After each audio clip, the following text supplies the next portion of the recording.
Welcome back to the channel cameras. Akulu tione ku Iran komanso Trump kuti pakati pano zikuti banji. After my meeting awiri amene achitika ku Oman komanso ku Geneva andi popanda chochitika chenicheni basi kumangoti ayi zikutere zikuthekako yema kuti mpaka pano Trump wabweretsano tsopano nkhani yonena kuti Iran ili ndi 10 days kuti ivomere padilu apo B pamene panda kuti nkhondo ibuka.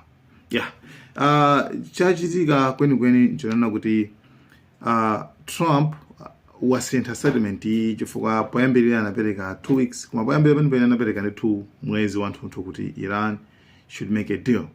Komano pakati pano akamba za 2 weeks. Komabe with Trump simunga guess. Simunga guess ndi Trump chifukwa nthawi yonse ndithu amatha kusintha. Mukudziwa kale no poyambirira paja nkhondo imene inatha 12 days ija Trump anazapereka 2 weeks kuti iyayi tikupasani 2 weeks komabe before 2 weeks panapezeka kwena kuti attack yachitika imene anakapanga attack ma nuclear sites. Chabwino kumbali yokhudzana ndi ku nyanja kuja tsopano pakati pano ndithu kuli 2 biggest aircrafts ndithu kuli ndithu zimastima ziwiri ndithu zimene zimanyamula ndithu ma fighter jets. So tuli ndichi Abraham Lincoln ship komanso tuliso ndichi Gerald R. Ford. Yes, USS Gerald R. Ford. Zisezi ndithu zili kumene kuku andi ndizikulu ndi sukuti kuli zokhazo ya komanso kuli 6 missile destroyers, kuli zinthu zimene like ma missile destroyers zimayima chonchi ngati mabomba choncho ndi zimatulutsa mabomba ndithu ndi wina akaponya bomba uko ndikuti nazonse zimatulutsa bomba kena kunkukaliphulitsa bomba la mwamba lija kukhala ngati kuti bomba lija laphulikira mwamba mmwemo ndoti pomafika pasipa lizifika ndi ziduswa zokhazokha. So zimene zozo azibweretsa zokwana 6 missiles destroyers ndi zimene azibweretsa. Komanso not only that, komanso ndithu abweretsa ndithu ma 14 navy warships. Ma ships ankhondo okwana 14 kumene kuakuluakulu sikuti kuli zibwana kumene kundithu kwakhongana. Yes, komanso kumene kundithu abweretsanso ma fighter jets ndithu mathamangira 80 chifukwa Abraham Lincoln payo khandithu itha kunyamula ndithu itha kupanga mission mu tsiku limodzi itha kubomba like tingolekeza ngati ka 125 tsiku limodzi lija kugwiritsidwa ntchito kutulutsa mabomba ndikumabombera ku Iran.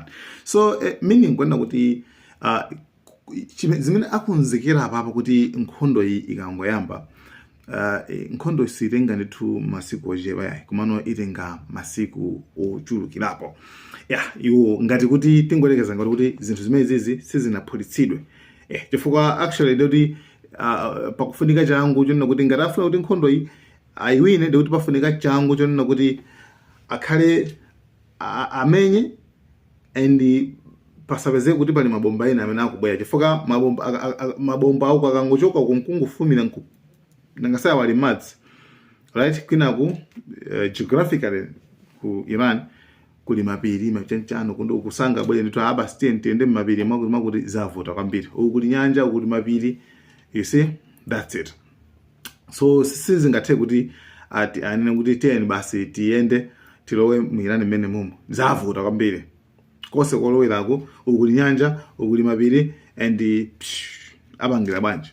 So iwo ndikuti pazafunika changu chachikulu pa kena kwadzapita otherwise pazapeza zoti akakha kuti ali momwemo ndikuti zinthu zawozo zizawonongedwa ndi ma missiles ochokera ku Iran.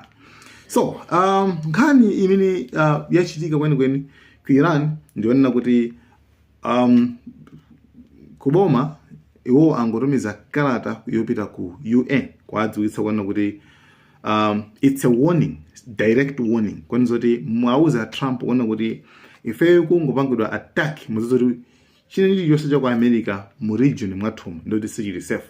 Ndeka ku Iraq kuli base yawo, ndeka kuli chani ku UAE kuli base yawo, kande kuli chani, ndeka kuli zima steamers, ndeka kuli chani zonsezo sizakhala safe chifukwa ifeyo zizakhala ndithu zimenezo zakhala target yoti ziphulitsidwe. So tikunena pano tikuchenjezani kuti zinthu zimene zizi zikuyenera kuti muzizidziwa before ataki isanachitike. Iyo ndithu ndi nkhani imene Iran yalembera UN, wamkulu wa UN, United Nations, kuti mwauza Trump nkhani ikatero ikhala motero ndithu. So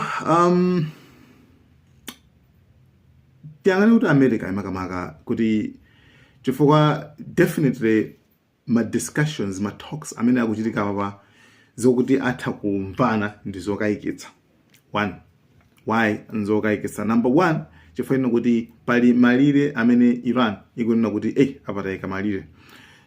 One, America ifuna kuti Iran isakhale ndi ma nuclear bombs, and Iran yavomera kuti yes palibe vuto ife situfuna ma nuclear bombs. Koma condition number 2 inazati komanso situfuna kuti uranium akhaliponso penepo koma yonse muchosemonso akuti okay imene yonse nzotheka komabe ndikuti mutichosera chani, mutichosera ma sanctions amene munatipatsa chifukwa uranium yonse kuti ndongopangira mabomba okhayayi koma amathandiziranso zina ndi zina. Ndengati mwatichotsera uranium ndeti tichosera ma sanctions tizikwanitsa kupanga business ndi maiko ena komanso kumakhala ndithu masuka ngati dziko chifukwa Iran nakamba kale kuti is segregated, ili ndithu kumbali, anayika kumbali. So pamenepo ma sanctions America ingachotse ndakayikira kuti America ingachotsa ma sanctions. Number 3, chimene akufunanso kwambiri ma Americans akuti iniyo nkhani ya ma missile program, nkhani kuza ndi mabomba anuwo iyo amene ukufunika basi mungochosatu mene zithe msimakhaso mabomba.